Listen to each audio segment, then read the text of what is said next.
Welcome to a quick little review for The Walking Dead 400 Days. I really enjoyed the DLC, and we have a little chat with Ghost Robo about what we think of the game, the DLC, and if it's worth the money, and what we think is going to happen with Season 2 and how it links together. So smash the like button, and I hope you guys enjoy. I think if you like the Season 1, you're going to love this. I mean, it's tons of very short stories. There's a few I didn't really like as much, but I think Vince was really cool, like storyline. Also not keen on Bonnie. I thought perhaps Shell was quite good, those two stories, but Vince and Shell were the most strongest ones. But I think if you like the previous season, you're going to love this and definitely want to see more. Yeah, definitely. It breaks down into 5 characters, and just to real quick let everybody know in case you didn't, this is going to be filled with spoilers, so if you haven't played the episode or haven't seen it, go watch play first before watching this video. But yeah, I thought it was pretty cool the way that they kind of brought together 5 very small stories. I was a little disappointed by how short it was, but I thought it was kind of an interesting, just different method of storytelling. The first Walking Dead season was very big on, hey, how can we tell a very fully featured story in a game setting and still make it engaging and interesting? And this was sort of taking that in a little bit different direction, but still making it very, I don't know, I thought fun and worthwhile to sit through. It's definitely more action-packed, wasn't it? It was more like one story, next story. I felt like there was almost no time to talk in between scenes. It was like Yeah, one definitely. after the other. It was very action-packed, wasn't it? Absolutely. There wasn't hardly any like walking around time. I mentioned this to you a little bit earlier. Like with Lee, you had so much exploration, and here they sort of cut all that out. And we're just like, let's do conversations and decisions, conversations, decisions, and then wrap it up. I mean, there's some really big decisions in that one, especially one with Shell, and I think Vince was quite big as well, wasn't it? But I think the other ones were quite loose with big decisions, weren't they? I think anyway. Yeah, I thought it was. I don't know. They kind of hyped it up as like, oh, all your past decisions play into this, and then these decisions will affect season 2. And while I felt like the individual characters had some momentous decisions, like Shell deciding if she's going to run away with Becca or shoot Stephanie, and Vince who he's going to blow off the leg of, but I couldn't really tell much how my past decisions impacted this really, or how this was going to lay into season 2. And in fact, I found the ending quite awkward. Like you were playing this Tavia woman, and I had no idea what she was up to, yet I was answering questions for her. Did you find that awkward at Yeah, all? it's like they sort of chucked you in there, didn't they? Like I thought it was like 5 characters, and then once the character was over, that was it almost. But and then this random character comes out of nowhere, and then you start like piecing together. Like you sort of have to sort of think she's good or not. I know it's really weird. Like you're thinking, who is this character? Is she good or evil? Is she gonna betray us or is she good? And it's just like really confusing. Yeah. But yeah. I felt like we flipped sides. Like, okay, we're playing as Russell, we're playing as Wyatt. And by the way, my favorites were probably, I really liked the Shell storyline. I really liked Wyatt as a character, and I thought that Vince had a cool storyline as well. Wasn't very keen on Bonnie or Russell too much. I thought Russell and Nate were a little bit awkward. But yeah, you kind of were on the side of these survivors. How are they all going to meet up? What's going to happen? And then, like, we switch sides, and we're this Tavia woman who seems like she's in opposition force to those survivors. And like, I wanted to make the choices for Vince and for Bonnie and for Shell, not for Tavia. I'm like, I don't even know who you are. But was you keen on like all the survivors going? Because I was sort of thinking that camp does not look very safe. Yeah, to I me. mean, what happened for you? Because for me, I had Bonnie and Shell leave, and I was trying to put together how they decided which characters left with Tavia for the camp and which characters stay, and sort of what was the good thing. 'Cause I'm assuming that either the ones that went are going to be saved in season 2, or the ones that stayed are going to be like saved in season 2. And I'm just one or the other, isn't it? I'm trying to work out what one was good and what one was bad. But I heard camp someone looked very undefended, didn't it? To Yeah, me. It looked like a couple of tents and then smoke, and then that was it. There's no fence. So I was like, go to the camp, because it wasn't very safe to me. But. right. No, it was very weird, and I don't know. I heard someone hypothesize that based on your sort of moral decisions, like if you did, quote, the right thing, those people stayed at their little camp, and if you did, quote, the wrong thing, then they left with Tavia. Because for me, I had Shell who ran away from her problems. I guess that was apparently morally wrong. And Bonnie who killed Dee, which accidental but still morally wrong. Those people left, and then supposedly my choices with Russell to leave Nate, with Vince to shoot off the Wall Street guy's foot, and then with, who's the last character? Russell, Vince, Wyatt to save the cop. Apparently those were the good choices. Did it work out like that for you? Did you save the cop then? Did he? I did save the cop, and what happened at the end was that the truck with, what I assume is Nate's truck with the headlight missing, drove away with your buddy Eddie. So apparently you can convince your mate Eddie to go out and actually do what you were supposed to do. If that makes any sense. Mm-hmm. Switch the character over. Mm-hmm. I mean, my Russell, I I left. What's his name? Nate to Yeah. sort of kill the two older people, and Russell went off to the camp.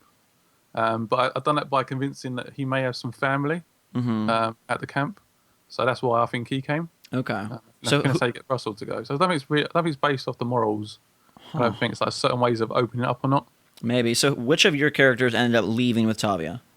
Russell, Bonnie, and was it Wyatt? Okay.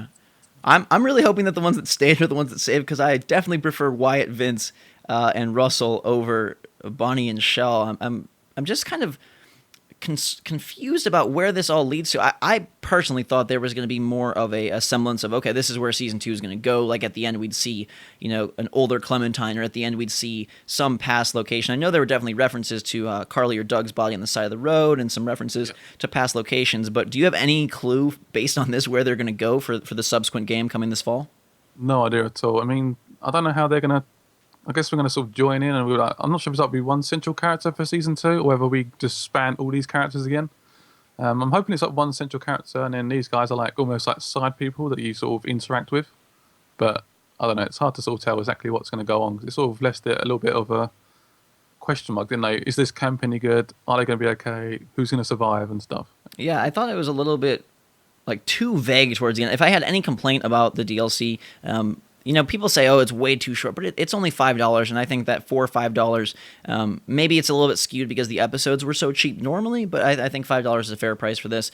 Nonetheless, I thought the ending was a little bit just too, like you said, too big of a question mark, and like we didn't learn.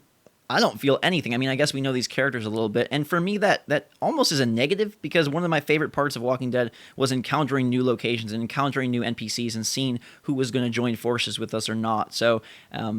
I guess it goes one of two ways. Either all these characters are really the crucial NPCs, and that's kind of cool, kind of disappointing, or they factor in not much at all, and then it's like, oh, what was the point of the 400 days?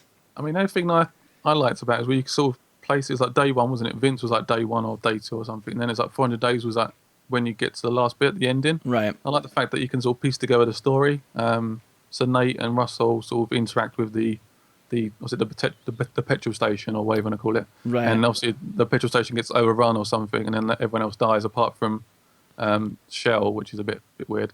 I thought Becca looked really weirdly like Clementine, almost like an older version. Yeah, I made mention of that as well. I mean, different hair, a little bit different voice, but yeah, at first I was like, is that older Clementine? And she just got renamed or something. The only thing I can think that this clues us in on is that maybe the gap between season 1 and season 2 is 400 days, and that would reveal that it's not going to be like, 10 years in the future when Clementine's an adult. If it really is only a 400-day gap between season 1 and season 2, I would say that leads me to believe we're looking at a very similar situation and possibly similar cast of characters for the upcoming game.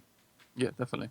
I just don't like the fact that you sort of interacted with some of these characters and then they sort of got wiped out. So you got the 5 characters, didn't you? But then you got the additional characters like Danny, and they sort of just died off. They just sort of disappeared. I guess they were sort of collateral damage that all. Yeah, it's really weird. Like, where did Nate go? And it's just like, what the hell's going on? It's really confusing. But if they decided to do a multi-character ordeal for the next season, would you be happy with that, or do you think it's a stronger game when you can really align with one dude and make all the choices? Because for me, that was the big difference. Like, I tried to put myself in the shoes of each character, and I constantly was like, I'm freaking bipolar, man, because now I'm Bonnie, now I'm Russell, now I'm Wyatt, and there wasn't that sort of overall unity of like, hey, I'm getting in tune with this person's mindset and with how they would choose to do things. Yeah, I mean, the only one I got really attached to was the one. Was it Shell, wasn't it? Where it was a little bit longer, the episode. Mm-hmm. I feel like I got attached to the really big decisions. And I was like thinking for ages, like, what do I do? Well, I think what made that one really cool was that they allowed a little bit of setup time. Like, you could explore the diner a tiny bit, went out in the back. And so there was a little bit of context for what was going on. The other ones just kind of dropped you into action and then, like, boom, off to the races. Yeah, definitely. I mean, Russell wasn't too bad. You could sort of go around the bit, but it wasn't, I don't know, it felt like a bit all jumbled up almost, where it's like action. Where I liked where you got attached to Lee and Clementine. Mm-hmm. You felt mostly attached to those 2 characters, and you wanted to sort of see how they sort of progressed over time. Yeah, I think they definitely should do one central character. I mean, obviously it's going to be a new hero. It's not going to be Lee again unless he gets some miracle cure. But I'm very interested to see how much they rely on season 1 versus telling a new story. And I think that's a difficult balance to strike, because you're going to have a lot of people who really want to find out what happens to Clementine and really wants to find out where that world goes and all the different aspects of season 1. And then I think some people will also like a totally new tale, and they're kind of between a rock and a hard place with that. Do you have any prediction on whether they go brand new storyline or sort of continue along with a couple new characters? I reckon that we're gonna just the start of season 2 will be Clementine. You'll be controlling her as a youngster, like almost the end of season 2, and it might skip like 400 days or something. Perhaps you meet like 2 of the characters. Joe, when you see those in the end of season 1, the very last episode, Clementine just sort of looking at the distance, and you see like 2 characters. Yeah. That could be 2 of these characters. Or Yeah, something. I heard that theory as well. I thought I was just going to bring that up. Actually, really interesting. That like, what if those characters walking were these people from the game, and maybe they aren't really major players in season 2, but they serve as sort of the people she meets to lead into the the real. I mean, plot. she could be like the people from the camp or the people from up north or whatever. Right. Call it. So they could be interesting. Could be very cool. Well, Walking Dead 400 Days DLC, do you have any final thoughts? Like I said, I thought it was worth the $5. I was excited to get back into the world and more content. It was a little bit jarring just because there wasn't anyone, like you said, you could really attach onto, and no real familiar faces, at least from the main characters. But again, I think it's cool when they do stuff like this that is sort of outside the box DLC and not just like, oh, this is Lee back in his hometown. Like a little bit different, a little bit crazy, kind of a good package. Yeah, definitely. For me, it's probably one of the weakest episodes, but for $5, I thought I really enjoyed it. It's very action-packed, and I think it's something a little bit different from Telltale. I'm just looking forward to season 2 now, where we'll hopefully be back with Clementine and those lot.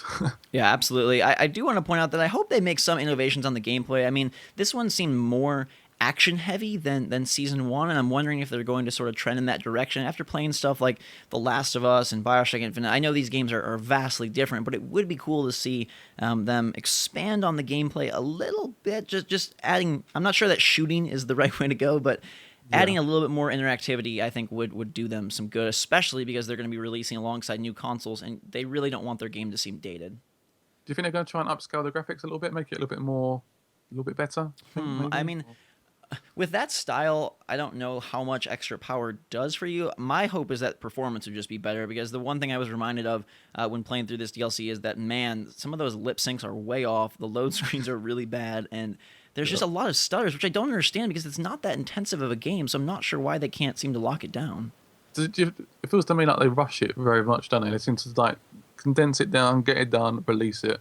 Almost like a Fallout 3 DLC. It's very much just done and then they release it, and it's not very optimized, or no lip syncing's done. No, like, it's very weird. It just feels very, very rushed. Yeah, maybe it's a product of that shorter development cycle, like they're trying to do, all the different episodes one after another. But I would almost prefer. I like episodic. I think it's really cool, but I would almost prefer them, like, at least for the first episode, like, let's really lock down the tech. They've had a full year to work on it. Hopefully they've had a PS3 dev kit and a. Is it coming out on Xbox One as well? Have they announced that or not yet? No, it's just coming out on these consoles for now. Okay. Well, either way, they should be able to lock it down, and I hope that when the characters' mouths move, they actually... Because it's a game where you want to believe that you're in this world, and so, like, I hate when you make a decision and then it stutters, or just, like, those awkward brown load screens are so ugly. Come on. I still love how the game is so intense, isn't it? When you got like a massive decision, you see that bar just slowly drop in. Oh, yeah. You're trying to decide what it's still...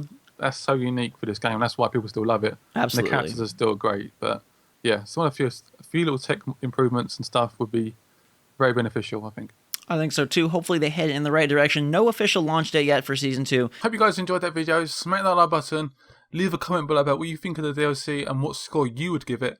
And yeah, I thought it was a pretty solid DLC. I'll give it like an 8 out of 10 or something like that. But yeah, I hope you guys enjoyed the video, and I'll see you guys very soon for the next one. Bye bye.